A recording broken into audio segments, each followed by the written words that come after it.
31 দফা বাস্তবায়নের অনুষ্ঠানে আমাদের আজকের সভার সভাপতি মোহাম্মদ মুস্তফা কামাল, এখন প্রধান অতিথি মুজাহিদ মল্লিক ভাই, আর আমাদের এই বিএনপির অঙ্গ সংগঠনের সকল নেতৃবৃন্দদেরকে জানাই আমার আন্তরিক সালাম।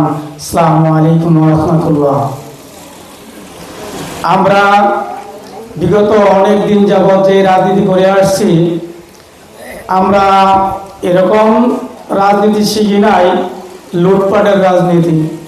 আমরা রাজনীতি ক্লিন রাজনীতি করা শিখেছি।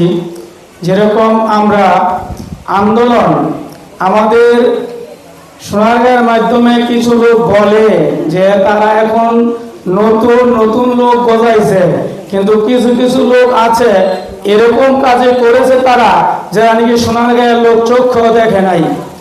আমরা ঢাকার মাধ্যমে এরকম আন্দোলনে করেছি যে আন্দোলনের মাধ্যমে পুলিশ ধাওয়া করছে, আমরা কিছু পাচ্ছাই নাই।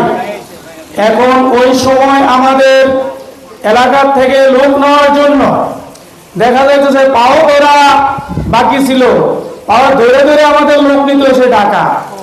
এখন আমাদের সোনারগাঁয়ের মাধ্যমে কোনো মিটিং মিছিলে গেলে আমাদের এই ঠাঁই নাই, কিন্তু আমরা বুঝতে পারি না যে এত নেতাকর্মী কোন জায়গা থেকে আসছে।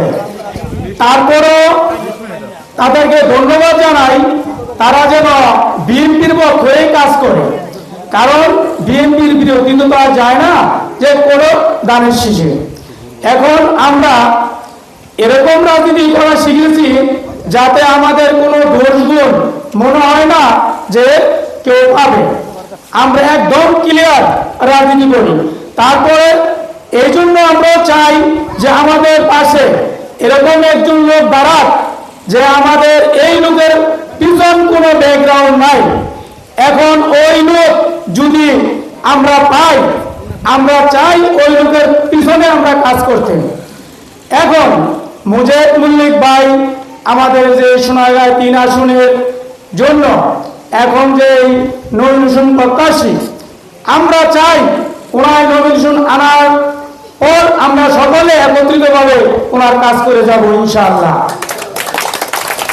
এখন ভালো মানুষের কাছে আল্লাহর রহমত আমরা সবাই আছি। এই বলে আমি আপনাদের কাছে আমার পরিচয়টুকু দেই। আমার নাম হলো মোহাম্মদ আওলাদ হোসেন। আমি বেশিরভাগ রাজনীতি করেছিলাম ঢাকা থেকে, ঢাকা যাত্রাবাড়ি থেকে।